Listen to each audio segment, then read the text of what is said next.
ছোট্ট দুইটা বালক মাআজ এবং মুআওয়াজের দ্বারা আবু জেহেলকে আল্লাহ পরাস্ত করেছেন। কি কথা বলেন, কথা বলেন। এগুলো তো আমরা শুনলাম ইতিহাস, এগুলো আমরা শুনেছি, আমরা পড়েছি, আমরা জেনেছি। আর সরাসরি 2024 সালে আমরা যে ইতিহাসটা দেখেছি, দীর্ঘদিন এই বাংলার জমিনে যেই লেডি ফেরাউন জুলুম কায়েম করেছিল, এই লেডি ফেরাউন তার ক্ষমতাকে টিকিয়ে রাখার জন্য প্রশাসনের সব জায়গায় নিজের পছন্দের লোককে বসায়াছিল। কি কথা বলেন, কি কথা বলেন। প্রত্যেকটা জায়গায় নিজের পছন্দের লোক, তারপরও পালাতে বাধ্য হয়েছে। কি কথা বলেন। এই পালানোর জন্য কিন্তু আল্লাহ বড় কোনো দলকে সামনের কাতারে দেন নাই, শক্তিশালী কোন বাহিনীকে আল্লাহ সামনের কাতারে দেন নাই। নিরস্ত্র ছাত্র জনতাকে আল্লাহ এমন করে সেট করে দিয়েছেন, ওই লেডি ফেরাউন পালাতে বাধ্য হয়েছে। কি কথা বলেন। তার মানে এর দ্বারা বোঝা যায় আমি আপনি সব সময় ভয় করব একজনকে, তিনি কে? আল্লাহকে ভয় করতে হবে। দুনিয়ার কোন জালিমকে মুসলমান কখনো ভয় করতে পারে না। কি কথা বলেন। মুসলমান আল্লাহকে ভয় করবে, আল্লাহর প্রতি ঈমান আনবে, আল্লাহর উপর আস্থা রেখে মুসলমান এক নম্বরে যে কাজ করবে তা'মুরুনা বিল মা'রুফ, সৎ কাজের আদেশ দেবে। কি কথা বলেন। ওয়া তানহাউনা আনিল মুনকার, অসৎ কাজে বাধা প্রদান করতে হবে। আমার দেশে অসৎ কাজ, খারাপ কাজ আছে না নাই? কম না বেশি? চুরি আছে না নাই? চোর বেশি না মানুষ বেশি? এইখান থেকে ভাই বলতেছে চোর বেশি, মুরব্বি বলতেছে মানুষ বেশি। চোর বেশি না, চোর কম, কিন্তু চোরকে সহ্য করার মানুষ বেশি। কি কথা বলেন। আল্লাহ বলছেন ওয়াতানহাউনা আনিল মুনকার, যেখানে অসৎ কাজ দেখবে সেখানে বাধা প্রদান করবে। আমি আপনি যতই মানব রচিত বিধান দিয়ে অসৎ কাজে বাধা প্রদান করার চেষ্টা করি না কেন, মানব রচিত বিধান দিয়ে কখনো অসৎ কাজকে বন্ধ করা সম্ভব হবে? আমার দেশে চুরির এই যে অনেকেই বললেন মানুষ বেশি, অনেকেই বললেন চোর বেশি, কিন্তু চোর কম, কিন্তু চোরকে সহ্য করার মানুষ বেশি। চোরের বিরুদ্ধে আমি আপনি প্রতিবাদ করতে পারি না, অথচ ওয়াতানহাউনা আনিল মুনকার, অসৎ কাজে বাধা প্রদান করার জন্য আমাকে আপনাকে অর্ডার দিয়েছেন কে? আমার আপনার সামনে চোর চলে আসে, আমি আপনি চোরকে প্রতিহত করি, চোরকে শাস্তি দেই। কোন চোর? যেই চোর মুরগি চুরি করেছে, জুতা চুরি করেছে। কি কথা বলেন। মুরগি চুরি করে ধরা পড়লে, জুতো চুরি করে ধরা পড়লে সবাই জটলা পেকে আচ্ছা গণধোলায় দেয় কি দেয় না? দেয়। দেখবেন যেই মানুষটা জীবনে কোথাও অন্যায়ের প্রতিবাদ করে নাই, কোথাও কখনো উঁচু গলায় কথা বলে নাই, কারণ ওর তো সাহসই নাই, অন্যায়ের প্রতিবাদ করবে কেমন করে। কিন্তু হঠাৎ করে দেখেছে মানুষের জটলা, জিজ্ঞাসা করেছে কি ব্যাপার। আউযু বিল্লাহি মিনাশ শাইতানির রাজীম,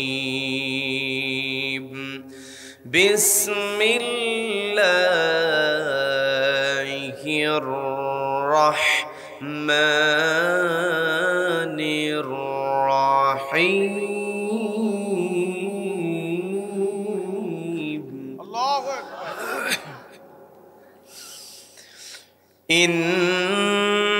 ইন্নামাল মুমিনুনা আল্লাযীনা ইযা যুকিরাল্লাহু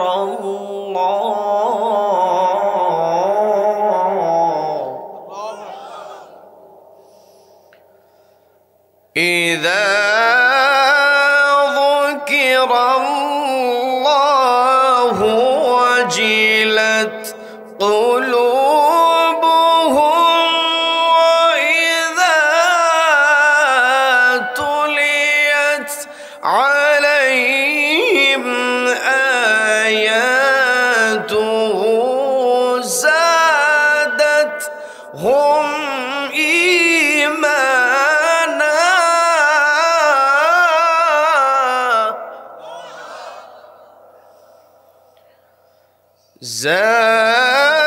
زادتهم إيمانا وعلى ربهم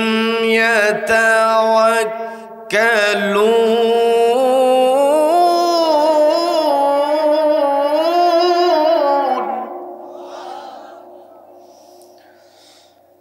الله أكبر. بسم الله الرحمن الرحيم.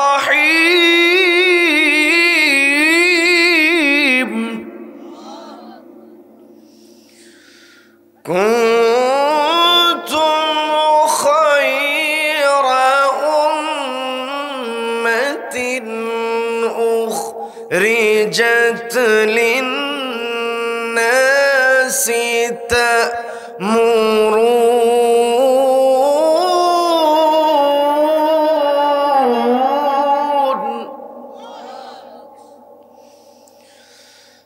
تأمرون بالمعروف وتنهون عن المنكر وتؤمنون بالله.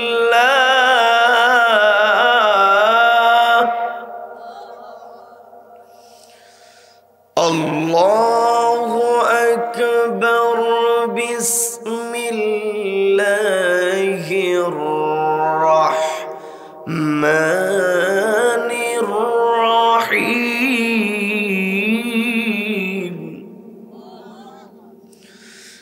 إن الله وملائكته يصلون على النبي يا أيها الذين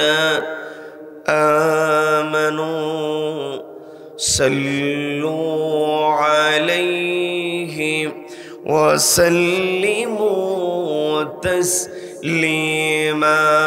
اللهم صل على محمد وعلى آل محمد كما صليت على إبراهيم وعلى آل إبراهيم إنك حميد مجيد. সবাই পড়ুন اللهم بارك على محمد وعلى آل محمد كما باركت على إبراهيم وعلى آل إبراهيم إنك حميد مجيد. আমি কোরআনের সুর মাঝে শুনেছি যে নাম, আজানের সুর মাঝেও শুনেছি ও নাম। আমি কোরআনের সুর মাঝে শুনেছি যে নাম, আজানের সুর মাঝেও শুনেছি ও নাম। ও নাম শুনেছি আমি আমার হৃদয়, হে রাসূল নবীজি তোমায়,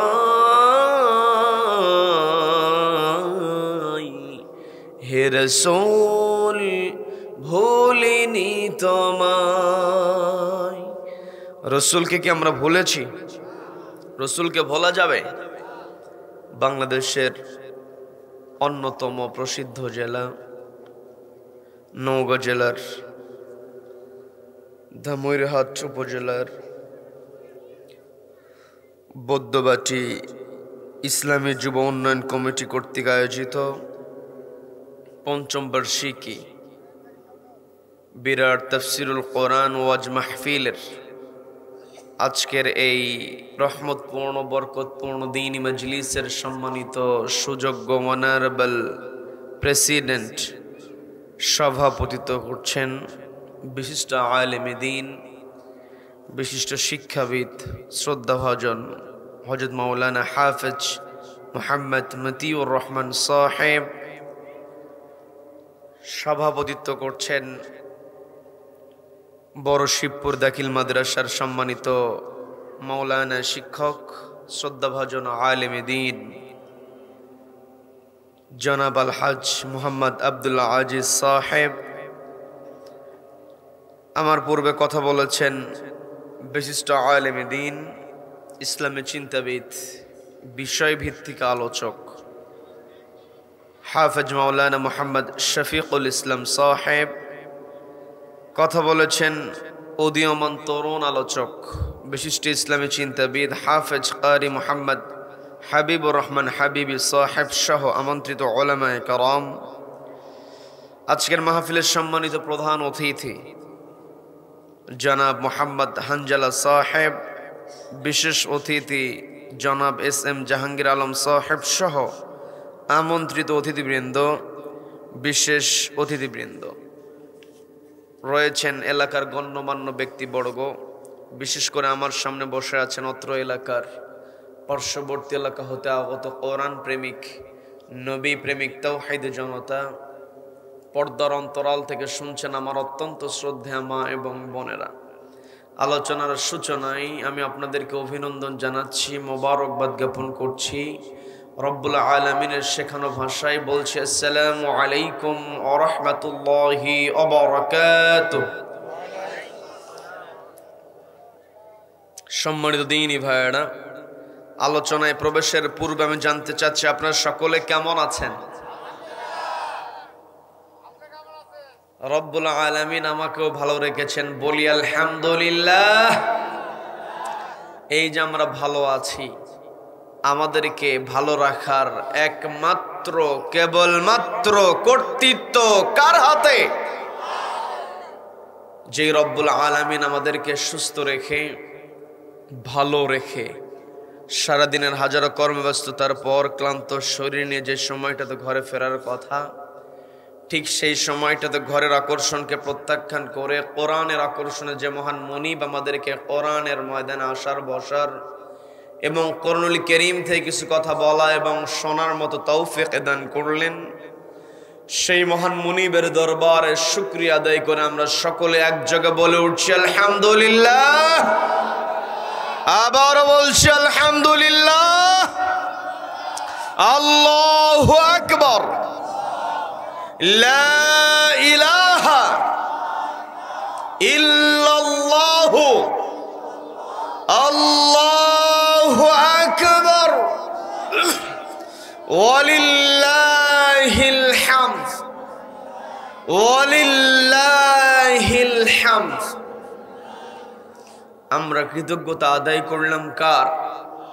জীবনের প্রত্যেকটা ক্ষেত্রে একজনের প্রশংসা হবে, তিনি কে? আমাকে আপনাকে সৃষ্টি করেছেন কে? আল্লাহ is the creator of all creations. যত সৃষ্টি আছে সব সৃষ্টি আল্লাহ করেছেন। কাজেই এই পৃথিবীতে যদি প্রশংসা করতে হয়, প্রশংসা কেবল আল্লাহর হবে। আল্লাহ ব্যতীত অন্য কেউ প্রশংসিত হতে পারে। None can be praised, only Allah will be praised. সবাই চিৎকার দেবেন আল্লাহু আকবার, আল্লাহু আকবার। এই যে আমরা আল্লাহু আকবার বললাম, আল্লাহর বরত্বের ঘোষণা দিলাম, আল্লাহর বরত্বের স্লোগান দিলাম। এই আল্লাহু আকবার স্লোগানের সঙ্গে আমার আপনার সম্পর্ক আছে না নাই?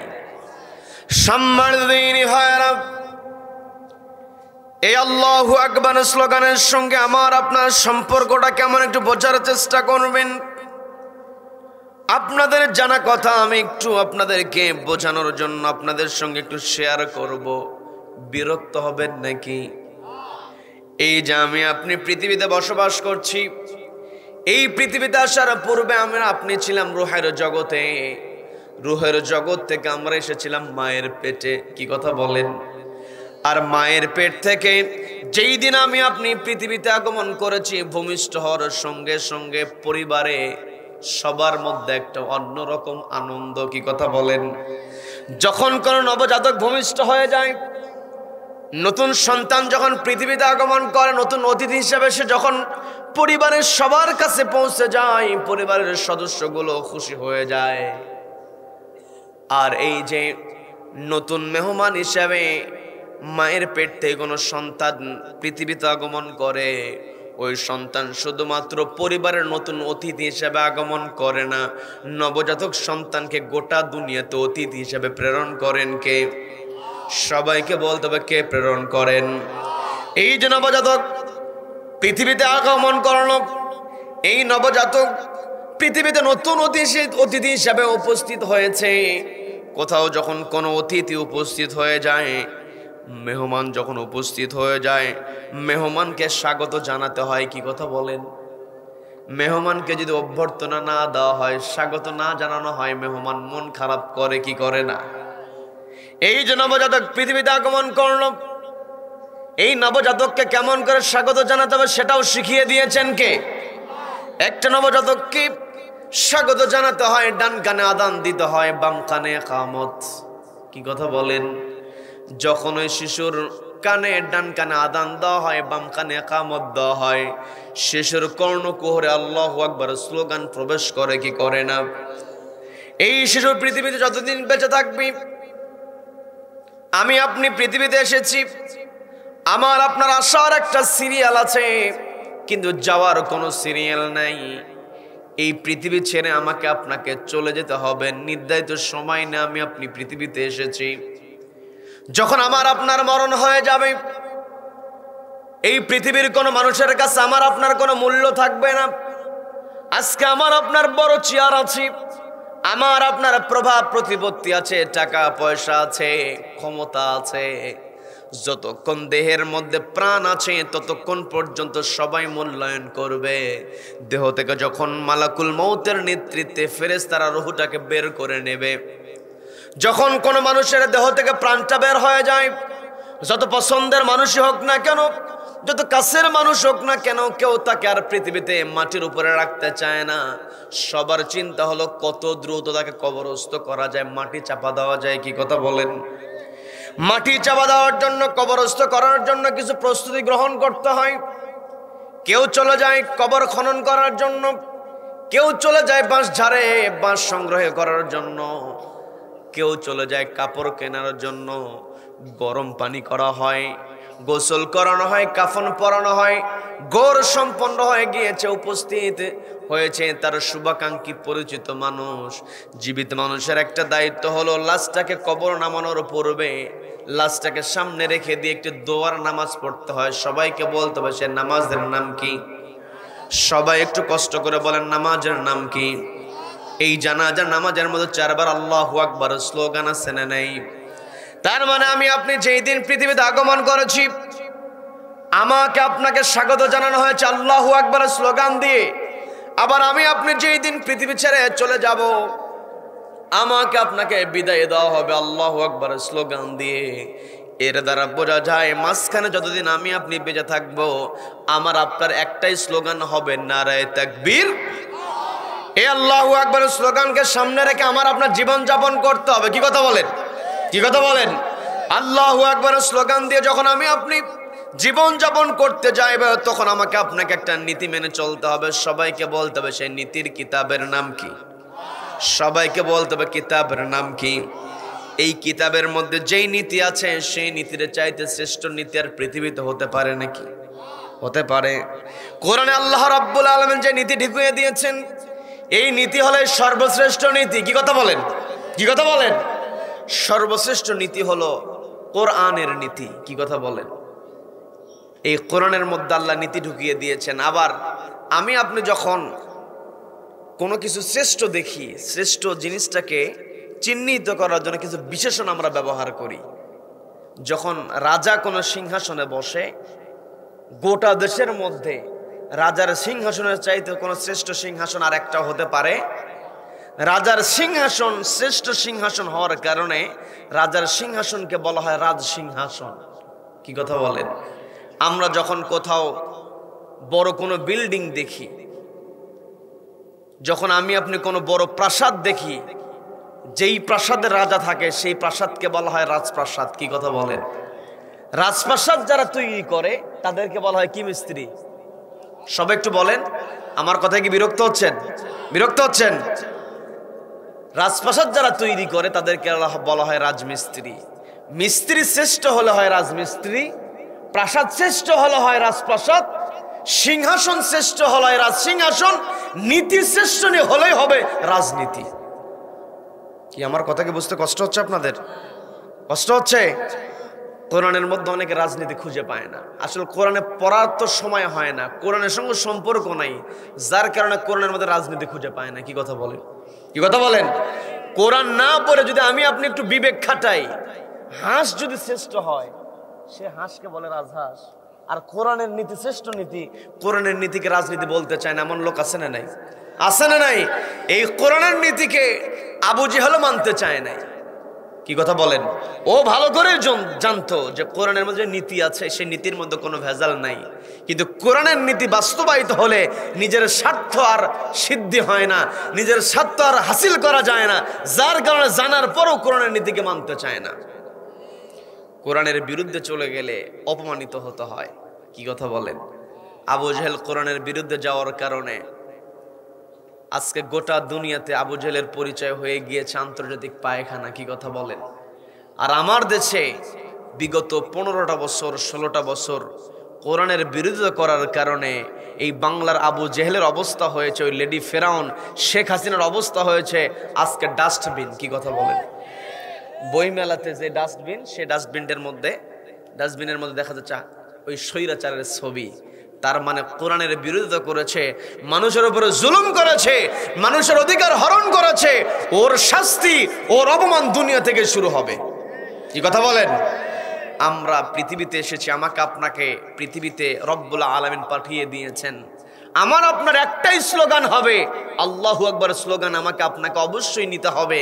আমি আসার সময়ও আমাকে আপনাকে যখন এই পৃথিবীতে আমি আপনি যখন এসেছি, আমি আপনি পৃথিবীতে আসার সঙ্গে সঙ্গে আমাকে আপনাকে ওয়েলকাম করা হয়েছে আল্লাহু আকবার স্লোগান দিয়ে, আমাকে আপনাকে বিদায় করা হবে আল্লাহু আকবার স্লোগান দিয়ে। কাজেই আমি আপনি যদি সচেতন মানুষ হতে চাই, তাহলে আমার আপনার স্লোগান হবে নারায়ে তাকবীর। এই পৃথিবীতে আল্লাহ রাব্বুল আলামিন আমাকে আপনাকে শ্রেষ্ঠ সৃষ্টি বানিয়েছেন। আল্লাহ রাব্বুল আলামিন সুন্দর করে বলছেন সূরা বনী ইসরাঈলের মধ্যে, রাব্বুল আলামিন সুন্দর করে বলছেন, ওয়ালাকাদ কাররামনা বনী আদম ওয়া হামালনাহুম ফিল বাররি ওয়াল বাহরি ওয়া রাযাকনাহুম মিনাত তাইয়্যিবাত।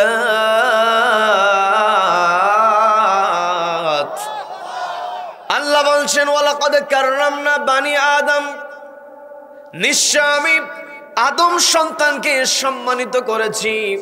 ওয়া হামালনাহুম ফিল বাররি ওয়াল বাহর, মাটিতে এবং পানিতে চলার জন্য সবকিছু তাদের অধীনস্থ করে দিয়েছি। বলেন না সুবহানাল্লাহ।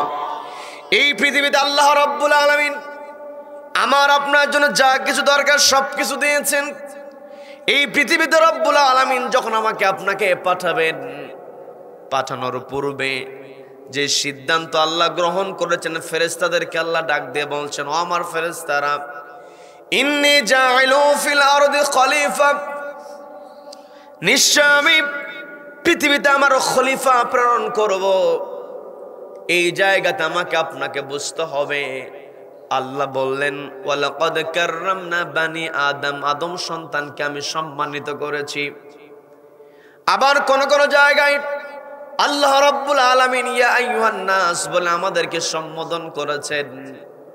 কিন্তু এই জায়গাতে আমাদের ব্যাপারে যখন ফেরেশতাদের সঙ্গে আমাদের পরিচয় আল্লাহ করিয়ে দিচ্ছিলেন, আল্লাহ বলছেন ইন্নী জাইলু ফিল আরদি খলিফা, পৃথিবীতে আমি খলিফা প্রেরণ করব। সবাইকে বলতে হবে কি প্রেরণ?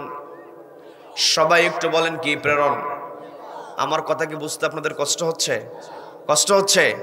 আমার সঙ্গে একটু আলোচনা, একটু কথা বলতে হবে, আপনার বিরক্ত হবেন? বিরক্ত হবেন? এই যে সুন্দর আয়োজন করা হয়েছে, এই সুন্দর আয়োজন কয়েক বছর বন্ধ ছিল। কি কথা বলেন? কি কথা বলেন? আবার হলেও দুনিয়ার রেস্ট্রিকশন, এই করা যাবে না, ওই করা যাবে না। হুজুর আলোচনা করেন, কোনো স্লোগান যেন না হয়। আছে নাই? আজকে যারা এই বাধা দিয়েছে, আজকে তারা কোথায়?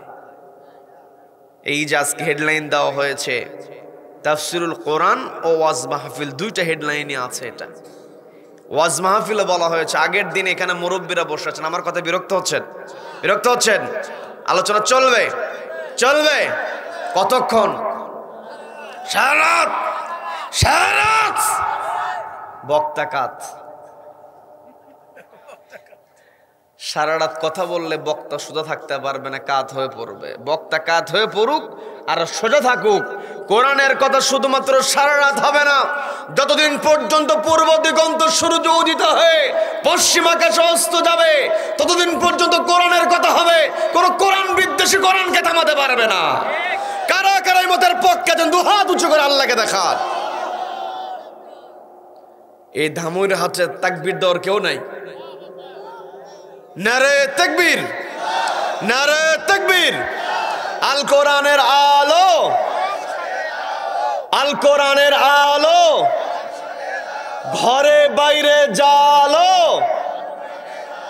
সব জায়গায় জালো। নারে তাকবীর, তাকবীর। আল্লাহ আমাদের সকলকে কবুল করেন, বলেন আমিন, বলেন আমিন। আমরা আলোচনা শুনতে এসেছি, এই কোরআন আল্লাহ আমাদেরকে স্পষ্ট জানিয়ে দিচ্ছে। আল্লাহ রাব্বুল আলামিন ফেরেশতাদেরকে ডাক দিয়ে বলছেন, ইন্নী জাইলুন ফিল আরদি খলিফা, আমি পৃথিবীতে আমার প্রতিনিধি প্রেরণ করব। আল্লাহ চাইলে এখানে বলতে পারতেন আমি মানুষকে পাঠাবো। আল্লাহ বলতে পারতেন আমি আদম সন্তানকে পাঠাবো। আল্লাহ বলতে পারতেন আমি ইনসানকে পাঠাবো। কিন্তু আল্লাহ তা না বলে আল্লাহ বলেছেন আমি পৃথিবীতে খলিফা প্রেরণ করব। কি প্রেরণ করব বলেন? খলিফা। তার মানে আমার আপনার একটা গুরুত্বপূর্ণ পরিচয় হলো আমরা কার খলিফা? কার খলিফা? আবার আল্লাহ রাব্বুল আলামিন আমাকে আপনাকে পৃথিবীতে কেন সৃষ্টি করেছেন সুন্দর করে জানিয়ে দিচ্ছেন। ওয়ামা খালাকাতুল জিন্না ওয়াল ইনসা ইল্লা লিয়াবুদুন।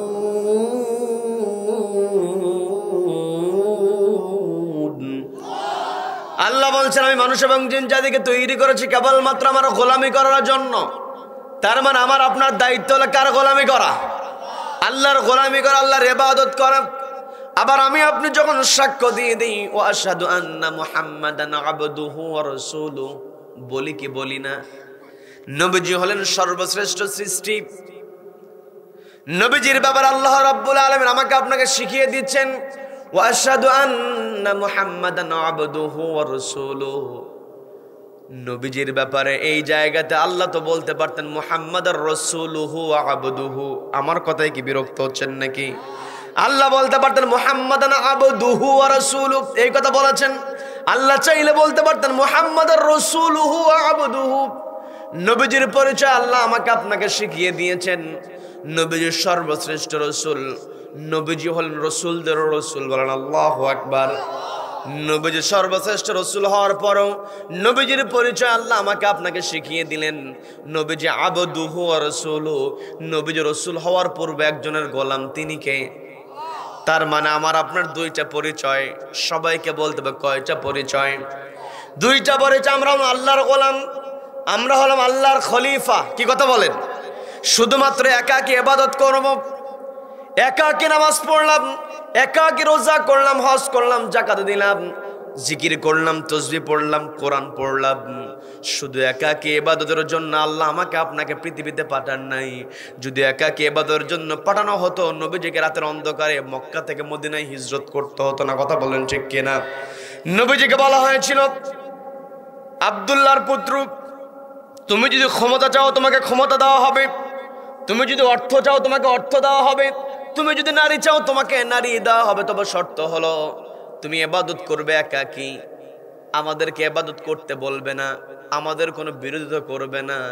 নবীজি বলেছেন আমার এক হাতে চন্দ্র আর এক হাতে সূর্য দিলেও এই পৃথিবীতে আমি দাওয়াত দিব লা ইলাহা ইল্লাল্লাহ। শুধু জিকির করলে হবে না, আমাকে আপনাকে লা ইলাহা ইল্লাল্লাহ এর বাস্তবায়ন ঘটাতে হবে। কি কথা বলেন? এটাই হলো আমার আপনার পরিচয়। আমি আপনি আল্লাহর খলিফা, আমি আপনি আল্লাহর গোলামি করব, নামাজ পড়ব, রোজা করব, হজ করব, যাকাত দেব, আমি আপনি কোরআন তেলাওয়াত করব, একাকী ইবাদত এগুলো তো আমি আপনি করব। কিন্তু এগুলো শুধুমাত্র ব্যক্তিগত জীবনে রাখলেই হবে না। ব্যক্তিগত জীবন, পারিবারিক জীবন, সামাজিক জীবন, রাষ্ট্রীয় জীবন, আন্তর্জাতিক অঙ্গন, প্রত্যেকটা অঙ্গনে একটি নীতি বাস্তবায়ন করতে হবে। সেই নীতির নাম কি? সবাইকে বলতে হবে নীতির নাম কি? এই নীতি বাস্তবায়নের দায়িত্বটাই হলো আমি আপনি আল্লাহর খলিফা। কি কথা বলেন? আজকে আমি আপনি আমার আপনার পরিচয় বুঝতে পারি না। আমার আপনার যে দায়িত্ব, অনেকে আছে যে না দেশে যা হয় হোক, আমি আমার মতো আল্লাহর 5 ওয়াক্ত নামাজ রোজা এগুলো করি, এই কথা বলে পার পাওয়ার চেষ্টা করে এমন লোক আছে না নাই? আমার তো মনে হচ্ছে আপনারা আমার প্রতি বিরক্ত হচ্ছেন। এই যে সুন্দর আয়োজন, এই আয়োজন প্রত্যেক বছর হোক, এটা আমরা চাই কি চাই না? চাই কি চাই না? আমি আপনাদেরকে 2টা মিনিট কষ্ট দেব, একটু বিরক্ত হবেন আপনারা। এই সুন্দর আয়োজন মাঝখানে বন্ধ ছিল, আবার চালু হয়েছে। এই আয়োজনটাকে এই বৌদ্ধবাড়ি ইসলামী যুব উন্নয়ন কমিটি, তাদেরকে আল্লাহ কবুল করেন, বলেন আমিন, বলেন আমিন। আপনারা কেউ উঠবেন না। আমি আপনি যে আল্লাহর খলিফা এবং আমি আপনি যে আল্লাহর গোলাম, এই 2টা পরিচয়কে সামনে রেখে আমি পবিত্র কোরআনের সূরা আনফালের 2 নম্বর আয়াত এবং সূরা আলে ইমরানের 110 নম্বর আয়াতের প্রথম দিকের অংশ তেলাওয়াত করেছি। 2টা আয়াত এবং 2টা পরিচয় নিয়ে কিছু কথা বলবো। রব্বুল আলামিন আমাকে আমল করার নিয়ে তো বলার এবং আপনাদেরকে শোনার তৌফিক দান করুন, বলেন আমিন, বলেন আমিন। এর পূর্বে আমার ভলেন্টিয়ার ভাইয়েরা যারা আছেন, আপনারা কেউ উঠবেন না, আমার বেশি সময় নেব না। নগদ যেটা আপনাদের কাছে আছে, আমার ভাইয়েরা বলেছিল একটু ভলেন্টিয়ার ভাইয়েরা যারা আছেন, আপনাদের কাছে তারা আবদার করেছে, নগদ যেটা আছে সর্বোচ্চ 2 থেকে 3 মিনিট সময় আপনাদের যা আছে আপনি একটু দিয়ে দেন। একটু জিকির করে সুবহানাল্লাহ, আলহামদুলিল্লাহ, সবাই বলেন সুবহানাল্লাহ, আলহামদুলিল্লাহ, লা ইলাহা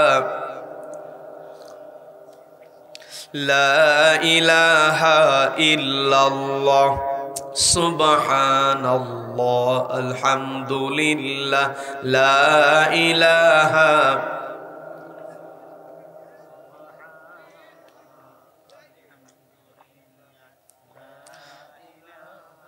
সুবহানাল্লাহ, আলহামদুলিল্লাহ,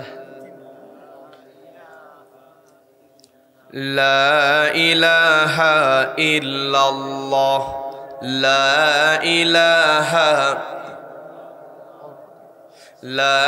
ইলাহা ইল্লাল্লাহ, সুবহানাল্লাহ, আলহামদুলিল্লাহ, লা ইলাহা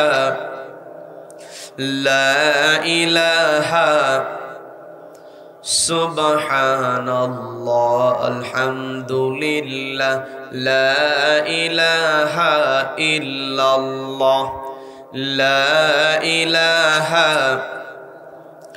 লা ইলাহা ইল্লাল্লাহ, সুবহানাল্লাহ, আলহামদুলিল্লাহ, লা ইলাহা ইল্লাল্লাহ। আল্লাহ আল্লাহ আল্লাহ আল্লাহ,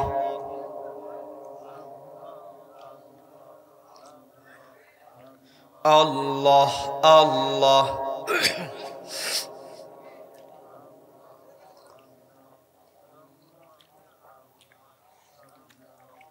আল্লাহ আল্লাহ, লা ইলাহা ইল্লাল্লাহ, আল্লাহ আল্লাহ আল্লাহ আল্লাহ,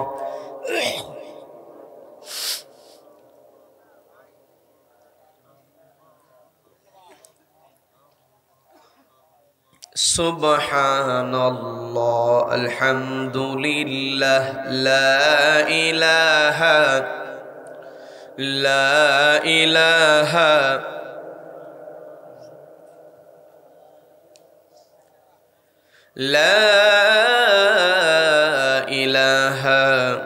ইল্লাল্লাহ, মুহাম্মাদুর রাসূলুল্লাহ সাল্লাল্লাহু আলাইহি ওয়াসাল্লাম। আজকের মাহফিলের সম্মানিত প্রধান অতিথি আলেম দ্বীন হাফেজ মাওলানা মুহাম্মদ মতিউর রহমান, তিনি নগদ 1000 টাকা দিয়েছেন, বাকিতে 2000 টাকা, 3000 টাকা। বলেন মারহাবা। এমনই করে যারাই দান করেছেন সকলের দানগুলোকে আল্লাহ নাজাতের ওসিলা হিসেবে কবুল করে নিন, বলেন আমিন।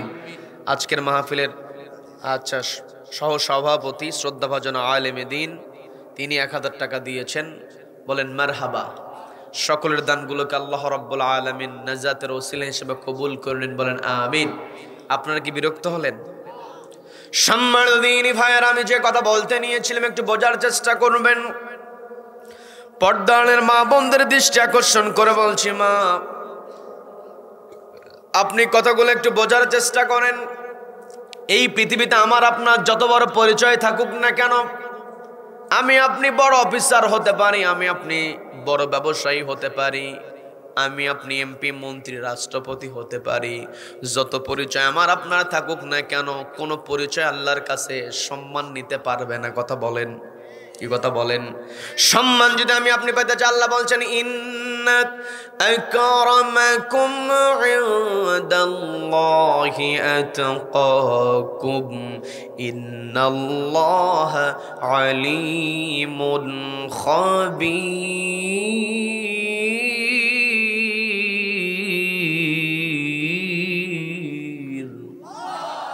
আল্লাহ রাব্বুল আলামিন বলছেন ইন্না আকরামাকুম ইনদাল্লাহি আতকাকুম, তোমাদের মধ্যে তারাই আমার কাছে সম্মানিত, আতকাকুম, যাদের তাকওয়া যত বেশি হবে। এই পৃথিবীতে আমি আপনি যদি আল্লাহকে ভয় করতে পারি, আমি আপনি যদি আল্লাহর ভয় অন্তর লালন করতে পারি, তবে আমি আপনি আল্লাহর ইবাদত করতে পারবো। কি কথা বলেন? আল্লাহর ভয় যখন আমার আপনার অন্তর থাকবে, তখনই কেবল আমি আপনি খেলাফতের দায়িত্ব পালন করতে পারবো। এই পৃথিবীতে আল্লাহ রাব্বুল আলামিন আমাকে আপনাকে খলিফা করে প্রেরণ করেছেন। শুধু একাকী ইবাদত করার নাম ইসলাম নয়, একাকী ইবাদত করতে হবে এবং আল্লাহ যেই নিয়মটা দিয়েছেন, আল্লাহ যে বিধান দিয়েছেন, যে কোরআন দিয়েছেন, এই কোরআনটা সমাজে বাস্তবায়ন করতে হবে। এটাই হলো খেলাফতের দাবি। কি কথা বলেন? আমি আমার আলোচনার সূচনায় পবিত্র কোরআনের 3 নম্বর সূরা সূরা আলে ইমরানের 110 নম্বর আয়াতের শুরুর দিকে আমি একটা অংশ তেলাওয়াত করেছি। রব্বুল আলামিন সুন্দর করে আমাদেরকে ডাক দিয়ে বলছেন কুনতুম খায়রা উম্মাতিন উখরিজাত লিন-নাসি تأمرون بالمعروف وتنهون عن المنكر وتؤمنون بالله।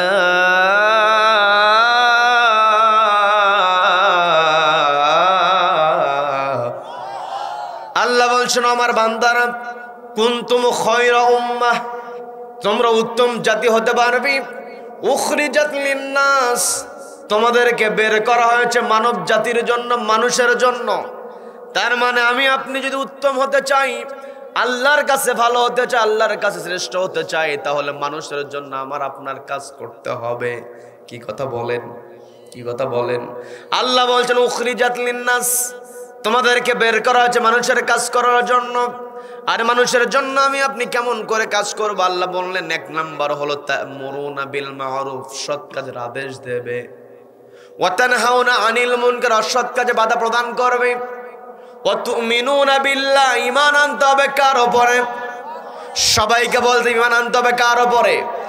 আল্লাহর প্রতি যারা ঈমান আনবে তাদের বৈশিষ্ট্য কেমন হবে? আল্লাহ রাব্বুল আলামিন পবিত্র কোরআনের বিভিন্ন জায়গায় ইমানদার বান্দার বৈশিষ্ট্যের কথা তুলে ধরেছেন। আর আমি আমার আলোচনার সূচনায় সূরা আনফালের 2 নম্বর আয়াতে কারিমা তেলাওয়াত করেছি, যে আয়াতের মধ্যে রব্বুল আলামিন মুমিন বান্দার 3টা বৈশিষ্ট্যের কথা বলেছেন। সবাইকে বলতে হবে কয়টা বৈশিষ্ট্য? আল্লাহ বলছেন ইন্নামাল মুমিনুনা আল্লাযীনা ইযা যুকিরাল্লাহু ওয়াজিলাত কুলুবুহুম ওয়া ইযা তুলিয়াত আলাইহিম আয়াতুহু যাদাতুহুম ঈমানাও ওয়া আলা রাব্বিহিম ইয়াতাওয়াক্কালুন।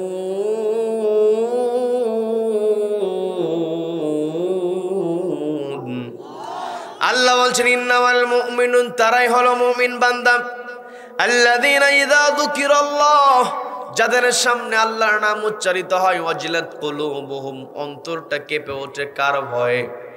সবাইকে বলতে হবে কার ভয়ে? তাহলে মুমিন বান্দার 1 নাম্বার বৈশিষ্ট্য, মুমিন বান্দা আল্লাহকে ভয় করবে। 2 নাম্বার বৈশিষ্ট্য আল্লাহ বললেন ওয়া ইযা তুলিয়াত আলাইহিম আয়াতুহু, যখন মুমিন বান্দার সামনে কোরআন থেকে তেলাওয়াত করা হয়, কোরআনের তাফসীর করা হয়, যাদাতুহুম ঈমানা, ঈমানটা বৃদ্ধি পেয়ে যায়। বলেন না সুবহানাল্লাহ। 2 নাম্বার বৈশিষ্ট্য হলো মুমিন বান্দার কোরআন তেলাওয়াতের দ্বারা ঈমান বৃদ্ধি পাবে। 3 নাম্বার বৈশিষ্ট্য আল্লাহ বলছেন ওয়া আলা রাব্বিহিম ইয়াতাওয়াক্কালুন, মুমিন বান্দার ঈমান যখন বেড়ে যাবে, মুমিন বান্দা তাওয়াক্কুল করবে কার উপরে? যখন আমি আপনি আল্লাহর উপর তাওয়াক্কুল করব, দুনিয়ার কোন জালিম আমাকে আপনাকে থামাতে পারবে না। কথা বলেন ঠিক কিনা?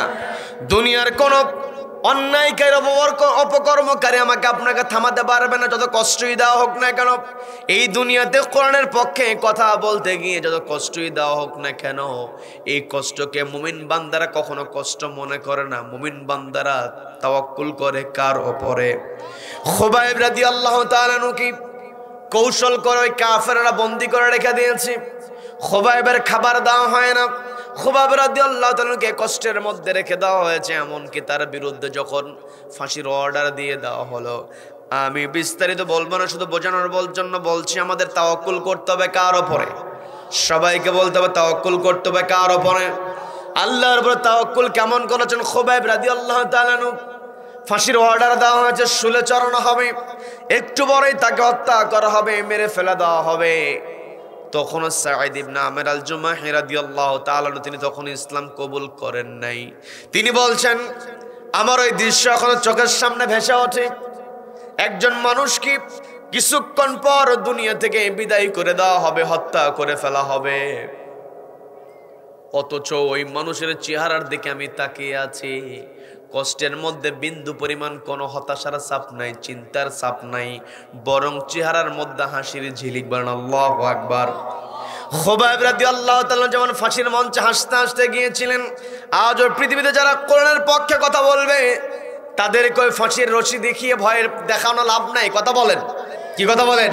আমাদের কোরআনের পাখি তিনি তার আলোচনার মধ্যে বলেছিলেন, জালিমেরা যতই ফাঁসির রশিকে ভয় দেখাক না কেন, যারা ইমানদার বান্দারা ওই ফাঁসির রশিকে জুতার ফিতার চাইতে নিম্ন মনে করে। কি কথা বলেন, কি কথা বলেন?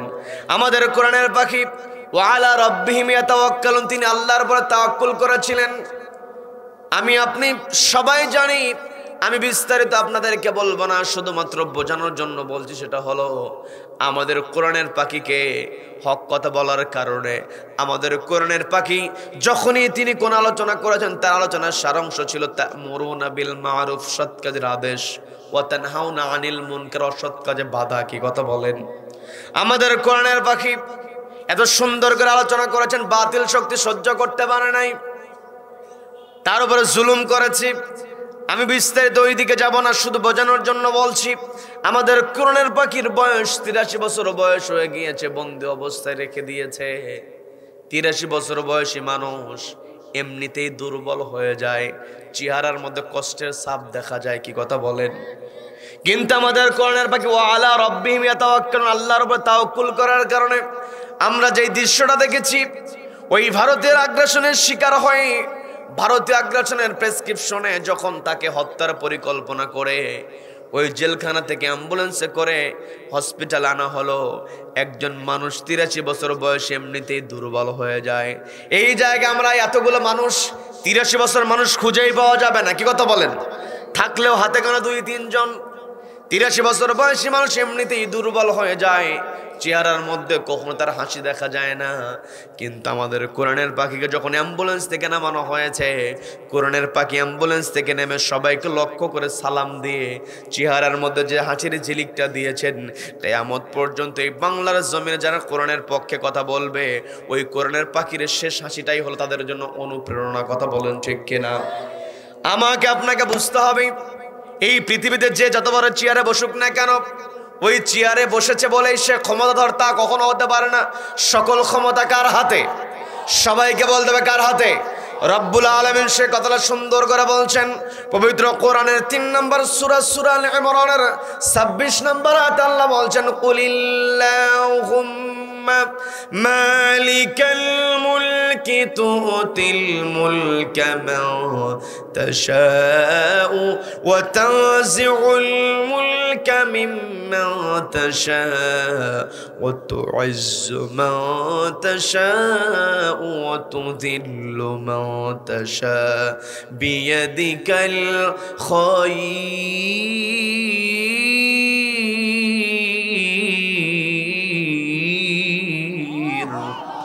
আল্লাহ বলছেন, নবী আপনি বলুন, কুলিল্লাহুম্মা মালিকাল মুলক, ওগো আল্লাহ, আপনি হলেন রাজত্বের মালিক।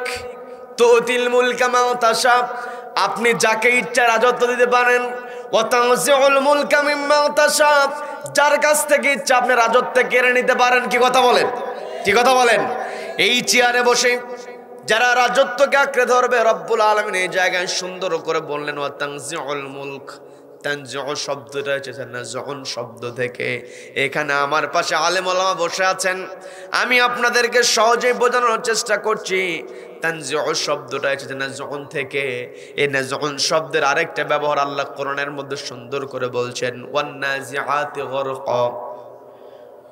শপথ ওই সমস্ত ফেরেশতাদের যারা দেহের মধ্যে থেকে জোর করে রুহটাকে বের করে। আমার আপনার দেহ থেকে প্রাণটা বের হয়ে যাক, রুহ বের হয়ে যাক, এটা কি আমরা সহজে চাই নাকি? আমরা কিন্তু চাই না। আমার আপনার দেহ থেকে ফেরেশতারা মালাকুল মউতের নেতৃত্বে জানটা বের করে। এই জন্য আল্লাহ ফেরেশতাদেরকে সম্বোধন করে বলছেন, তাদের নামে শপথ করে বলছেন ওয়ান নাজিআতি গরকা। শপথ ওই সমস্ত ফেরেশতাদের যারা জোর করে রুহটাকে বের করে। নাজউন শব্দ দ্বারা বোঝানো হয় জোর করে কারো কাছ থেকে নিয়ে নেওয়া। এই পৃথিবীতে যারা চেয়ারে বসে চেয়ারটাকে ছাড়তে চাইবে না, তাদের ব্যাপারে আল্লাহ হুঁশিয়ারি করে বলছেন ওয়াতানজিউল মুলকা মিম্মান তাশা। নবীজির দ্বারা আল্লাহ রাব্বুল আলামিন আমাদেরকে সুন্দর করে বুঝিয়ে দিচ্ছেন। নবীজিকে বলছেন আল্লাহ তুমি, ও গো নবী আপনি বলুন ওয়াতানজিউল মুলকা মিম্মান তাশা, ও গো আল্লাহ আপনি যার কাছ থেকে ইচ্ছা ক্ষমতা কেড়ে নিতে পারেন। আল্লাহ আবার এই ক্ষমতা কেড়ে নেওয়ার ক্ষেত্রে কিন্তু বড় কোনো শক্তি ব্যবহার করে না। কি কথা বলেন, কি কথা বলেন? আল্লাহর বড় কোনো শক্তি ব্যবহার করতে হয় না। আমার আপনার কাছে শক্তির বড় ছোট আছে, কিন্তু আল্লাহর কাছে কোনো ছোট বড় নয়, সব সমান। কি কথা বলেন, কি কথা বলেন? ইন্নাকা আলা কুল্লি শাইইন কাদির, যত শক্তি আছে, যত ক্ষমতা আছে, সকল শক্তি এবং ক্ষমতার উপরে সমাসীন হয়ে আছেন একজন, তিনি কে? সবাইকে বলতে হবে তিনি কে? সকল শক্তি সকল ক্ষমতার একজন উৎস, তিনি কে? আল্লাহ রাব্বুল আলামিন কারো কাছ থেকে ক্ষমতা কেড়ে নিতে চাইলে আল্লাহ বড় কোনো শক্তির ব্যবহার করেন না। আমরা ফেরাউনের কথা জানি, বিস্তারিত ঘটনার দিকে যাব না। ফেরাউন বড় ক্ষমতাধর ছিল। এই ক্ষমতাধর ফেরাউনকে আল্লাহ বড় কোনো শক্তি দিয়া দুনিয়া থেকে বিদায় করেন নাই, পানির মধ্যে চোবায়া মেরে বিদায় করেছেন। কি কথা বলেন? নমরুদ এত বড় ক্ষমতাধর ছিল, নমরুদকে কিন্তু আল্লাহ বড় কোনো শক্তি দিয়া দুনিয়া থেকে বিদায় করেন নাই, ছোট্ট একটা প্রাণী, ল্যাংড়া মশা। কি কথা বলেন, কি কথা বলেন? আব্রাহা যখন বিশাল হস্তি বাহিনী নিয়ে কাবাগর আক্রমণ করেছিল, আল্লাহ বড় কোনো বাহিনী দিয়ে আব্রাহাকে সাইজ করেন নাই। তয়রন আবাবিল, যাকে যাকে পাখি পাঠিয়েছেন, ওই পাখিদের ঠোঁটের মধ্যে ছিল মটর দানার মতো পাথর কুচি, উপর থেকে ছেড়ে দেওয়া হয়েছে। মুহূর্তের মধ্যে আব্রাহার বাহিনী চিবানো ঘাসের মতো হয়ে গিয়েছে। কি কথা বলেন? এই কোরআনের জন্য সবচাইতে নবীজির বিরোধিতা করেছে আবু জাহেল। কি কথা বলেন? আবু জাহেল ছিল একটা বড় নেতা, কাফেরদের নেতা। শুধুমাত্র আবু জাহেল নেতা ছিল না, নেতাদেরও নেতা ছিল। কি কথা বলেন, কি কথা বলেন? এই আবু জাহেলকে আল্লাহ রাব্বুল আলামিন চাইলে ওই বদরের প্রান্তরে বড় কোনো সাহাবী দিয়ে, বড় কোনো মুজাহিদকে দিয়ে নাস্তানাবুদ করতে, সাইজ করতে, কিন্তু আল্লাহ তা করলেন না। ছোট্ট দুইটা বালক মাআজ এবং মুআওয়াজের দ্বারা আবু জাহেলকে আল্লাহ পরাস্ত করেছেন। কি কথা বলেন, কথা বলেন? এগুলো তো আমরা শুনলাম ইতিহাস, এগুলো আমরা শুনেছি, আমরা পড়েছি, আমরা জেনেছি। আর সরাসরি 2024 সালে আমরা যে ইতিহাসটা দেখেছি, দীর্ঘদিন এই বাংলার জমিনে যেই লেডি ফেরাউন জুলুম কায়েম করেছিল, এই লেডি ফেরাউন তার ক্ষমতাকে টিকিয়ে রাখার জন্য প্রশাসনের সব জায়গায় নিজের পছন্দের লোককে বসাইয়াছিল। কি কথা বলেন, কি কথা বলেন? প্রত্যেকটা জায়গায় নিজের পছন্দের লোক, তারপরও পালাতে বাধ্য হয়েছে। কি কথা বলেন? এই পালানোর জন্য কিন্তু আল্লাহ বড় কোনো দলকে সামনের কাতারে দেন নাই, শক্তিশালী কোন বাহিনীকে আল্লাহ সামনের কাতারে দেন নাই। নিরস্ত্র ছাত্র জনতাকে আল্লাহ এমন করে সেট করে দিয়েছেন, ওই লেডি ফেরাউন পালাতে বাধ্য হয়েছে। কি কথা বলেন? তার মানে এর দ্বারা বোঝা যায় আমি আপনি সব সময় ভয় করব একজনকে, তিনি কে? আল্লাহকে ভয় করতে হবে। দুনিয়ার কোন জালিমকে মুসলমান কখনো ভয় করতে পারে না। কি কথা বলেন? মুসলমান আল্লাহকে ভয় করবে, আল্লাহর প্রতি ঈমান আনবে, আল্লাহর উপর আস্থা রেখে মুসলমান এক নম্বরে যে কাজ করবে তা'মুরুনা বিল মা'রুফ, সৎ কাজের আদেশ দেবে। কি কথা বলেন? ওয়া তানহাউনা আনিল মুনকার, অসৎ কাজে বাধা প্রদান করতে হবে। আমার দেশে অসৎ কাজ, খারাপ কাজ আছে না নাই? কম না বেশি? চুরি আছে না নাই? চোর বেশি না মানুষ বেশি? এইখান থেকে ভাই বলতেছে চোর বেশি, মুরব্বি বলতেছে মানুষ বেশি। চোর বেশি না, চোর কম, কিন্তু চোরকে সহ্য করার মানুষ বেশি। কি কথা বলেন? আল্লাহ বলছেন ওয়াতানহাউনা আনিল মুনকার, যেখানে অসৎ কাজ দেখবে সেখানে বাধা প্রদান করবে। আমি আপনি যতই মানব রচিত বিধান দিয়ে অসৎ কাজে বাধা প্রদান করার চেষ্টা করি না কেন, মানব রচিত বিধান দিয়ে কখনো অসৎ কাজকে বন্ধ করা সম্ভব হবে? আমার দেশে চুরির এই যে অনেকেই বললেন মানুষ বেশি, অনেকেই বললেন চোর বেশি, কিন্তু চোর কম, কিন্তু চোরকে সহ্য করার মানুষ বেশি। চোরের বিরুদ্ধে আমি আপনি প্রতিবাদ করতে পারি না, অথচ ওয়াতানহাউনা আনিল মুনকার, অসৎ কাজে বাধা প্রদান করার জন্য আমাকে আপনাকে অর্ডার দিয়েছেন কে? আমার আপনার সামনে চোর চলে আসে, আমি আপনি চোরকে প্রতিহত করি, চোরকে শাস্তি দেই। কোন চোর? যেই চোর মুরগি চুরি করেছে, জুতা চুরি করেছে। কি কথা বলেন? মুরগি চুরি করে ধরা পড়লে, জুতো চুরি করে ধরা পড়লে সবাই জটলা পেকে আচ্ছা গণধোলায় দেয় কি দেয় না? দেয়। দেখবেন যেই মানুষটা জীবনে কোথাও অন্যায়ের প্রতিবাদ করে নাই, কোথাও কখনো উঁচু গলায় কথা বলে নাই, কারণ তো সাহসী নাই, অন্যায়ের প্রতিবাদ করবে কেমন করে। কিন্তু হঠাৎ করে দেখেছে মানুষের জটলা, জিজ্ঞাসা করেছে কি ব্যাপার, ওখানে মানুষ কেন তো জমা হয়েছে, বলে জুতা চোর চুরি করে ধরা পড়েছে, মানুষ গণধোলাই দিচ্ছে। ও চিন্তা করছে সারা জীবন তো কোথাও আমি বাধা দিতে পারি নাই, কাউকে আঘাত করতে পারি নাই, অন্যায়ের প্রতিবাদ করতে পারি নাই, আজকে অন্তত জুতা চোরকে 2টা থাপ্পড় মারি। কি কথা বলেন? কি কথা বলেন? জুতা চোর ধরা পড়লে, মুরগি চোর ধরা পড়লে আমি আপনি থাপ্পড় দেই, অথচ আমার দেশে কলমের খোঁচা দিয়ে লক্ষ লক্ষ কোটি কোটি টাকা আত্মসাৎ করে এমন চোর আছে না নাই? আছে না নাই?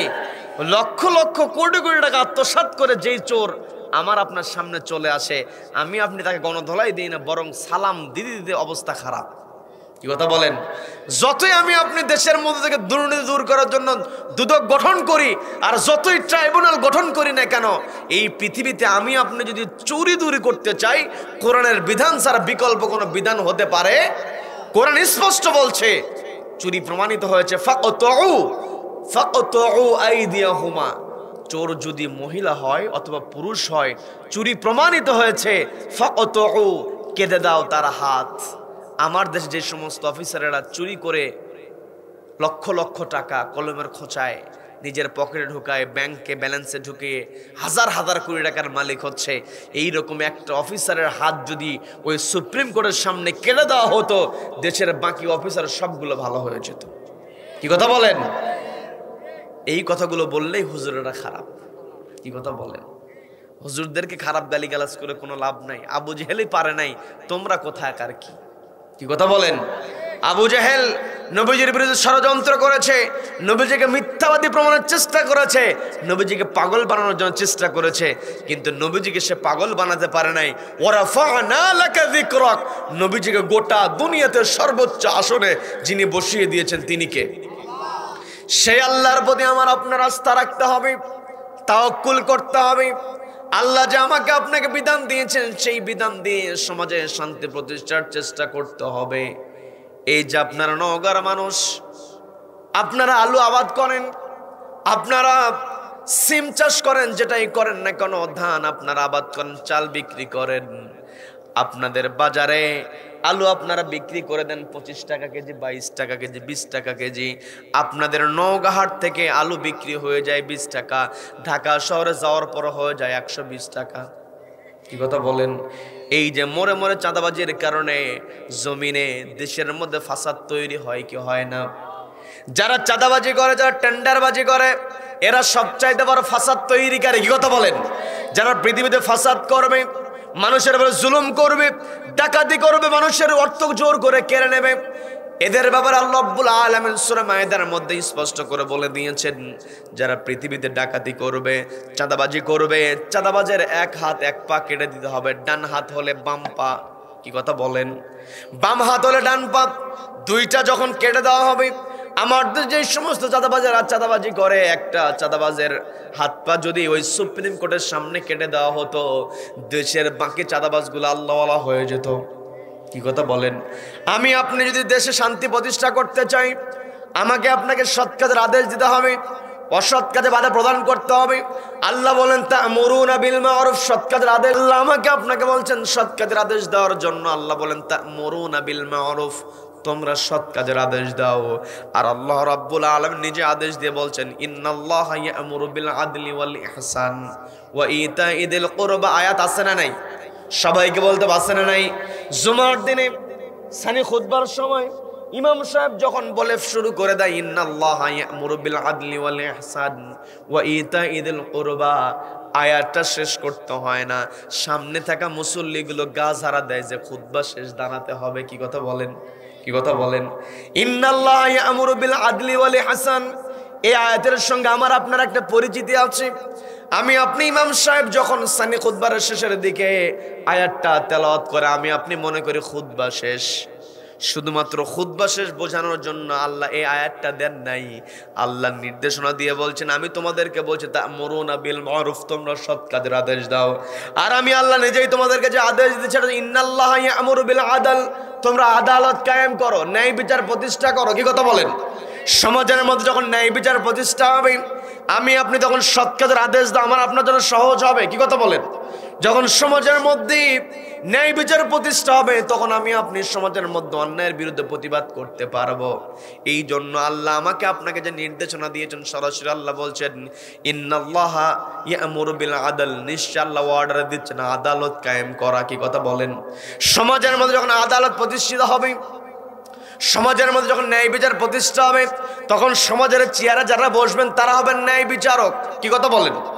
সমাজের চেয়ারে যারা বসবে তারা যদি আল্লাহকে ভয় করে, আমি আপনি গোটা কোরআন তেলাওয়াত করি, আমি আপনি কোরআনের সূরা ফাতিহা মোটামুটি আমাদের সকলের মুখস্থ আছে।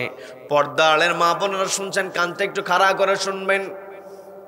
আপনার সন্তানকে আপনি একটা বিষয় শিক্ষা দিবেন, সন্তানকে শিক্ষা দিতে হবে ছোটবেলা থেকে কাকে ভয় করতে হবে। সবাইকে বলতে হবে কাকে ভয় করতে হবে। আমি আপনি সবাই ছোটবেলায় মুখস্থ করেছি আলহামদুলিল্লাহি রাব্বিল আলামিন, মুখস্থ করেছি কি করি নাই? সবাই বলেন করেছি কি করি নাই? সবাই। কিন্তু আমি আপনি সূরা ফাতিহা মুখস্থ করেছি আলহামদুলিল্লাহি রাব্বিল আলামিন আর রহমানির রহিম মালিক ইয়াউমিদ্দিন। মালিক ইয়াউমিদ্দিন আয়াত আমাদের মুখস্থ আছে না নাই? আমাদের মুখস্থ আছে। কোন মানুষ যদি শুধুমাত্র মালিক ইয়াউমিদ্দিন এই আয়াতটাকে সবসময় মনে রাখতে পারে, সে কখনো অন্যায় করতে পারবে না। কি কথা বলেন? আল্লাহ হলেন ওই দিবসের মালিক, বিচার দিবসের মালিক। তার মানে আমাকে আপনাকে বিচারের মুখোমুখি হতে হবে। এই পৃথিবীতে আমি আপনি বিচারকের চেয়ারে বসেছি বলেই আহামরি কিছু নয়। এই চেয়ারে বসেছি, আমাকে দায়িত্বশীল হতে হবে। খলিফা হারুন রশিদ, তার ব্যাপারে আমরা অনেকে অনেক ঘটনা জানি। খলিফা হারুন রশিদের সময়ে রাকা শহর থেকে একটা চিঠি আসলো খলিফার বরাবর। চিঠিতে লেখা আছে, রাকা শহরে যিনি প্রধান বিচারক তিনি অসুস্থ। রাকা শহরের বিচারক অসুস্থ হয়ে আছে। খলিফা বরাবর চিঠি লেখা হলো, আমাদের শহরের যিনি বিচারক তিনি অসুস্থ, আমাদের আদালতগুলো স্থবির হয়ে আছে, বিচারালয় চলছে না, দ্রুত গতিতে আমাদের রাকা শহরে একজন বিচারক নিযুক্ত করেন। খলিফা চিঠি পাওয়ার পরে পাল্টা চিঠির জবাব দিয়ে বলছেন, তোমাদের রাকা শহরে 1 সপ্তাহের মধ্যে নতুন একটা বিচারক চলে যাবে। 1 সপ্তাহ, 1 সপ্তাহ মানে নতুন বিচারক রাকা শহরের হাজির হয়েছি। বিচারকের চেয়ারে বসেছে। বিচারকের আসনে বসার পরে যখন তার সামনে বিচার তুলে ধরা হলো, প্রথম যে বিচার দায়ের করা হলো, বিচারটা হলো চুরির বিচার। সবাইকে বলতে হবে কিসের বিচার? সবাই বলেন কিসের বিচার? চুরির বিচার যখন তুলে ধরা হলো, আসামি হলেন একজন বৃদ্ধা মহিলা। বিচারক একটু অবাক হয়ে গেলেন। বৃদ্ধা মহিলা চুরির দায়ে অভিযুক্ত হয়েছে। বৃদ্ধ বয়সী মানুষের ভিতরে অপরাধ করার প্রবণতা কিন্তু কমে যায়। বৃদ্ধ বয়সী মানুষ অপরাধ করতে চায় না, কারণ শরীরের তেজ কমে যায়। কি কথা বলেন? শরীরের তেজ কমে যায়, অপরাধ করার প্রবণতা কমে যায়। কিন্তু যুবক বয়সী রক্তের তেজ আছে, শয়তানের ধোঁকাও বেশি আছে। কি কথা বলেন? এই জন্য যুবকদেরকে সচেতন হতে হবে। যুবকেরা যেই দিকে পাল দেয়, যুবকেরা যেই দিকে তারা দাঁড়িয়ে যায়, সেই পক্ষটা জিতে যায়। কি কথা বলেন? এই যে 24-এর যে গণ অভ্যুত্থান হয়েছে, যুবকেরা যদি না দাঁড়াতো কখনোই বিজয় আসতো না। কথা বলেন ঠিক কিনা? যুবকদেরকে এগিয়ে আসতে হবে। এই জন্যের প্রতিবাদ অতানহাউনা আনিল মুনকার, অসৎ কাজে বাধা প্রদান করো, জুলুমের বিরুদ্ধে দাঁড়িয়ে যাও। অর্ডার দিয়েছেন কে? এই অর্ডার সবসময় মানতে হবে।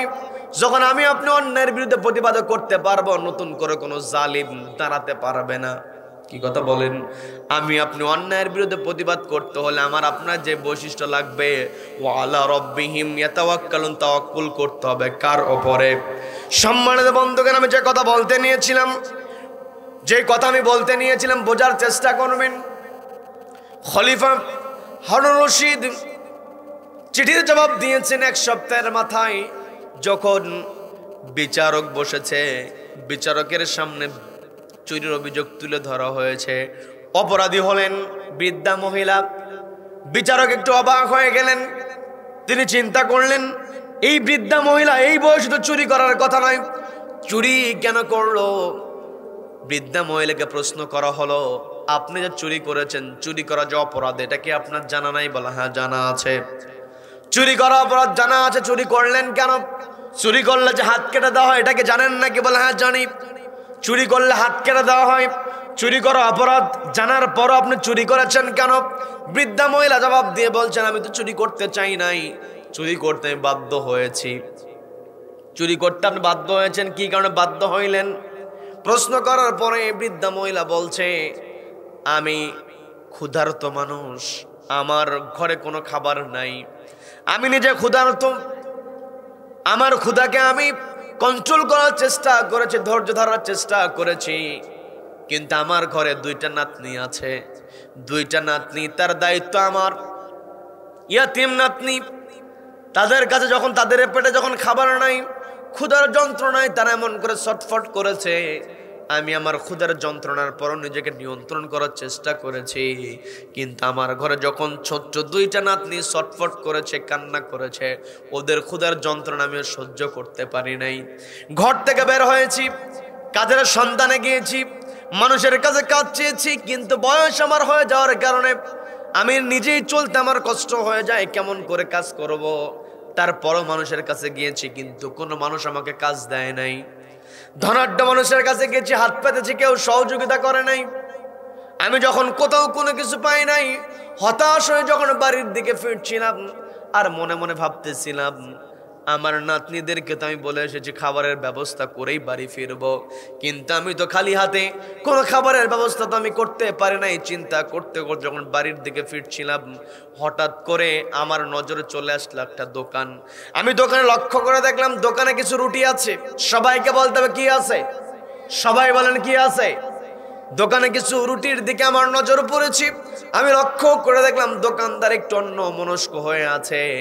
দোকানদারের অন্যমনস্কতা দেখে আমি চিন্তা করলাম, আমি দেখি কয়েকটা রুটি যদি চুরি করতে পারি, তবু আমি এই নাতনিদেরকে দিতে পারবো। এই কথা চিন্তা করে দোকানদারের অন্যমনস্কতার সুযোগ নিই, আমি যখন দোকান থেকে রুটি চুরি করেছি, রুটি চুরি করার পরে আমার নজর চলে গিয়েছে মধুর বোতলের দিকে। আমি চিন্তা করে দেখলাম, মধুর বোতল যদি চুরি করে নিতে পারি, মধুর এবং রুটি 2টা মিশায় খাইতে পারবো। বিরক্ত হচ্ছেন নাকি? শেষ করে দেব, শেষ করে দেব। আমি তখন চিন্তা করলাম মধুর বোতলটাও নেই। এই কথা চিন্তা করি যখন আমি মধুর বোতল চুরি করতে গিয়েছি, চুরি করার তো আমার অভ্যাস নাই, আমি ধরা পড়েছি। ধরা পড়ার পরে আমাকে ধরে এখানে হাজির করা হয়েছে। এই কথা বলার পরে ওই বিচারক তিনি বলছেন, আজকে যে অভিযোগ দায়ের করা হয়েছে, এই চুরির অভিযোগ, এই অভিযোগের বিচারটা এখানেই আমি মুলতবি করছি। আজকে নতুন করে চুরির ব্যাপারে কোনো শুনানি আমি করব না। আমি চাইলে এখনই রায়টা দিয়ে দিতে পারি, কারণ আসামি নিজেই অপরাধ স্বীকার করেছে। যেখানে আসামি অপরাধ স্বীকার করে সেখানে বিচার করতে আর সমস্যা হয় নাকি? কোনো সমস্যা হয় না। আমি চাইলে আজকে রায়টা দিয়ে দিতে পারি, কিন্তু আজকে আমি রায়টা দেব না। রায় আমি দিব আগামী দিন। তবে রায় আমি যখন দিব, তখন এই নগরের যিনি প্রধান তাকেও উপস্থিত থাকতে হবে। এই শহরে যিনি প্রধান তাকে হাজির হতে হবে। খাদ্য প্রধান যিনি আছে তাকেও হাজির হতে হবে। সফল ব্যবসায়ী যারা, ধনাঢ্য ব্যক্তি যারা আছে, সবাইকে হাজির হতে হবে। আমার কথাই বিরক্ত হচ্ছেন নাকি? সবাইকে নোটিশ করা হলো। সবাই যখন হাজির হবে, সকলের সামনে এই বিচারের ফয়সালাটা আমি দেব। এই কথা বললেন, আজকে নতুন করে এই মামলার শুনবো না। পরবর্তী মামলাগুলো তিনি নিলেন।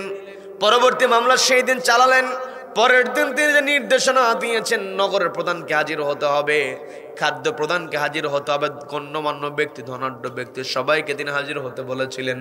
সবাই হাজির হয়েছে, বৃদ্ধা মহিলাকে হাজির করা হয়েছে। বিচারক তিনি সবাইকে লক্ষ্য করে বলছেন, এই মামলার ব্যাপারে আমি গতকালকে শুনানি করেছি, আজকে নতুন করে কোনো শুনানি হবে না, আজকে সরাসরি রায় দেওয়া হবে। যেহেতু বৃদ্ধা মহিলা তিনি চুরি করেছেন, অপরাধী চুরি করেছেন, চুরি করলে হাত কেটে দেওয়া হয়। কিন্তু বৃদ্ধা মহিলা, তাকে যখন আমি প্রশ্ন করেছি, কোনো জেরা করতে হয় নাই, তিনি তার অপরাধটাকে অকপটে স্বীকার করে নিয়েছেন। কোনো জেরা ছাড়া সহজে স্বীকারোক্তিমূলক জবানবন্দি দেওয়ার কারণে, কোনো রিমান্ডে না নেওয়ার কারণে, এই যে তিনি রিমান্ড ছাড়াই স্বীকার করেছেন, যার কারণে তাকে এই যে চুরি করলে হাত কেটে দেওয়া হয়, এই বিধান থেকে তাকে মাফ করে দেওয়া হলো। আমার দেশে রিমান্ড আছে না নেই? আছে না নাই? আমার দেশে যে রিমান্ড আছে, রিমান্ডের নামে জুলুমটাই বেশি হয়। কি কথা বলেন? রিমান্ডের নামে যদি জুলুম করা হোক না কেন, যারা জুলুম করেছে আজকে তাদের রিমান্ড শুরু হয়ে গেছে। কি কথা বলেন? কি কথা বলেন? এই জন্য আমাকে আপনাকে সবসময় খেয়াল করতে হবে, তাওয়াক্কুল করতে হবে কার ওপরে? সবাইকে বলতে হবে তাওয়াক্কুল করতে হবে কার ওপরে? বিচারক বলছেন, হাত কাটা থেকে তাকে মওকুফ করে দেওয়া হলো, মাফ করে দেওয়া হলো। তবে চুরির বিচার যেহেতু এসেছে, শাস্তি তো দিতেই হবে। কি কথা বলেন? শাস্তি দিতেই হবে। আমি শাস্তি দিয়ে দিলাম। এক নম্বরে যে শাস্তি ঘোষণা আমি করছি সেটা হলো, এই চুরি সংগঠিত হওয়ার জন্য 50টা বেতের বাড়ি আমি নির্ধারণ করলাম। সবাইকে বলতে হবে কয়টা বেতের বাড়ি? সবাই বলেন কয়টা? 50টা বেতের বাড়ি নির্ধারণ করে দিলাম। সেই সাথে 500 দিরহাম জরিমানা করা হলো। 500 দিরহাম জরিমানা আর 50টা বেতের বাড়ি নির্ধারণ করে ওই বিচারক তার আসন থেকে নেমে এসে বৃদ্ধা মহিলার পাশে দাঁড়িয়ে গিয়েছেন। বৃদ্ধা মহিলার পাশে দাঁড়িয়ে বলছেন, আপনি যে এই বয়সে চুরি করেছেন, আপনি অপরাধী। তবে আপনি যে চুরি করেছেন, এই চুরি করার জন্য এক নাম্বারের অপরাধী হলো এই রাজ্যের যিনি খলিফা। কারণ রাজ্যের খলিফার দায়িত্ব ছিল আপনার খোঁজ নেওয়া। কি কথা বলেন? কি কথা বলেন? শুধু চেয়ারে বসলে হবে না, চেয়ারের দায়িত্ব পালন করতে হবে। কি কথা বলেন? নিজের ইচ্ছা মতো আইন প্রণয়ন করলে, চেয়ারটাকে নিজের খেয়াল খুশি মতো পরিচালনা করলে দুনিয়াতেও লাঞ্ছিত হতে হয়। কি কথা বলেন? আখিরাতে অবশ্যই শাস্তি হবে। এই পৃথিবীতে বিচারকের যেমন সম্মান আছে, কিয়ামতের ময়দানে আল্লাহ বিচারকদেরকেও আল্লাহ সম্মান দিবেন। নবীজি বললেন, 7 শ্রেণীর মানুষকে আরশের নিচে জায়গা দেওয়া হবে। এক নম্বরে বলা হচ্ছে ইমামুন আদিলুন, যারা ন্যায়পরায়ণ শাসক হবে, ন্যায়পরায়ণ বিচারক যারা হবে। আখিরাতেও সম্মান আছে, দুনিয়াতেও সম্মান আছে। এই দুনিয়ার সম্মান এটা চূড়ান্ত সম্মান নয়। চূড়ান্ত সম্মান হলো মালিক ইয়াউমিদ্দিন, যেই দিন প্রধান বিচারপতি হবেন একজন, তিনি কে? সবাইকে বলতে হবে তিনি কে?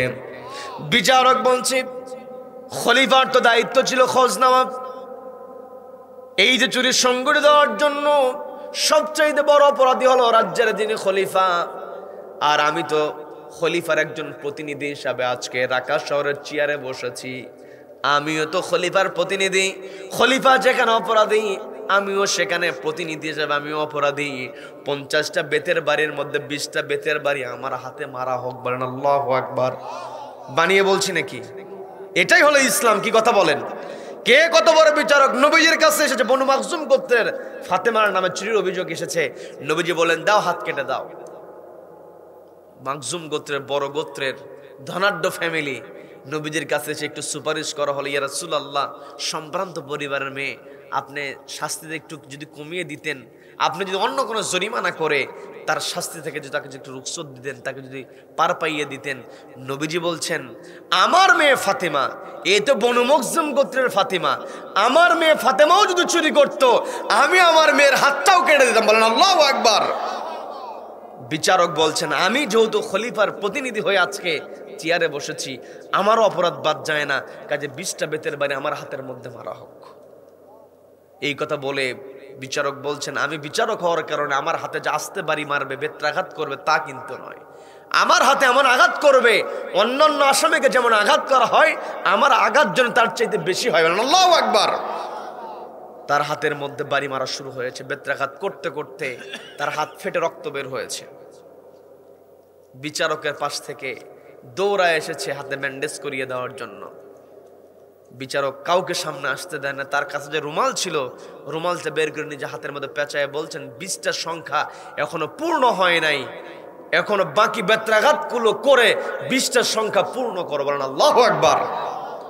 20টা সংখ্যা যখন পূর্ণ হয়ে গেছে, বিচারক বলছেন, আমি খলিফার প্রতিনিধি হিসাবে চেয়ারে বসেছি, 20টা বেতের বাড়ি আমি আমার হাতের মধ্যে নিয়েছি, আমি আপনাদেরকে ডেকেছি, আপনি তো নগর প্রধান, আপনার তো ডাটা কালেক্ট করা উচিত ছিল, আপনার নগরের কোন মানুষটা দুস্থ অবস্থায় আছে, অভাবী অবস্থায় আছে, এগুলো ডাটা কালেকশন করে রাষ্ট্রীয় ব্যবস্থা করার।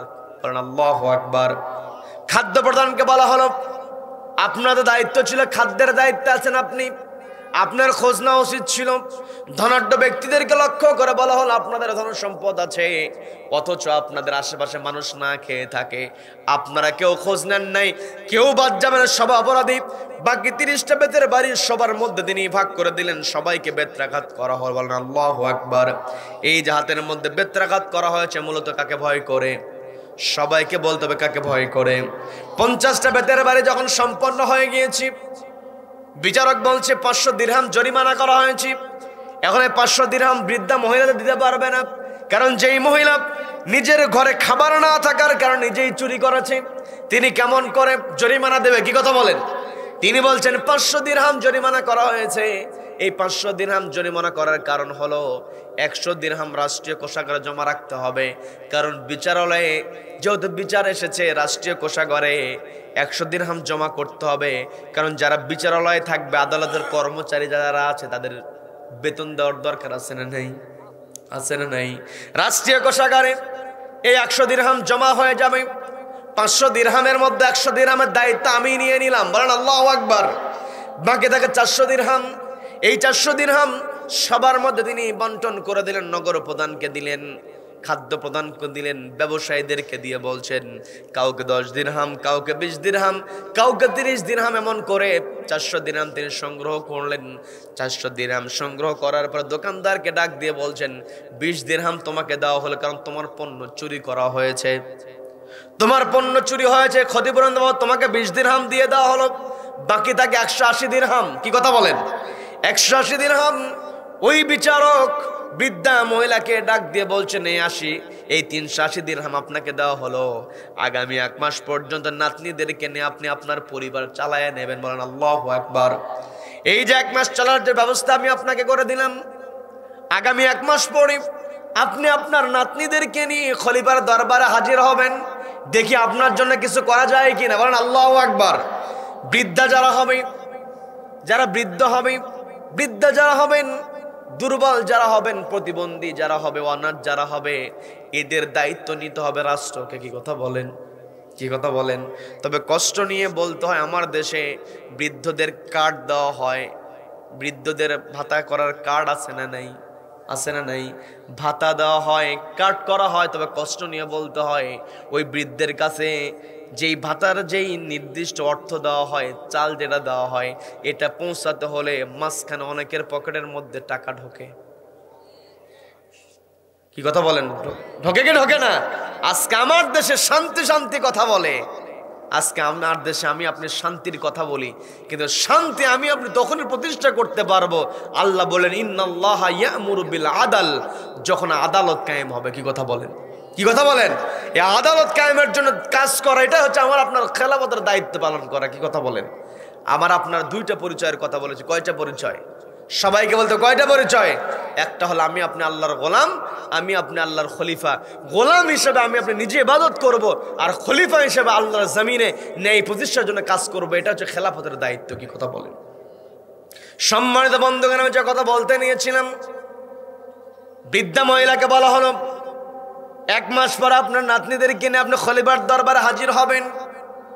এই কথা বলে বিচারক বলছি, এই যে আপনি কয়েকদিন কষ্ট করেছেন, নাতনিরা কষ্ট করেছে, আপনার যে কষ্ট হয়েছে এই কষ্টের ব্যাপারে কিয়ামতের দিনে যদি আপনি আল্লাহর কাছে অভিযোগ করেন আমি তো ফেঁসে যাব, আপনার কাছে করজোড়ে মিনতি করি, আপনার কাছে ক্ষমা চাই, আমি অপরাধ করেছি, আমি আপনার খোঁজ নিতে পারি নাই, আমি আপনি যে আপনার প্রতি যে দায়িত্বটুকু আমার আছে আমি দায়িত্ব পালন করতে পারি নাই, নগর প্রধান খাদ্য প্রধান কেউ দায়িত্ব পালন করতে পারে নাই, আজকে তো বিচারটা আমি করে আপনাকে সন্তুষ্ট করার চেষ্টা করেছি, এটাকে ওসিলা করে আমাকে ক্ষমা করে দিন, আমাদেরকে ক্ষমা করে দিন।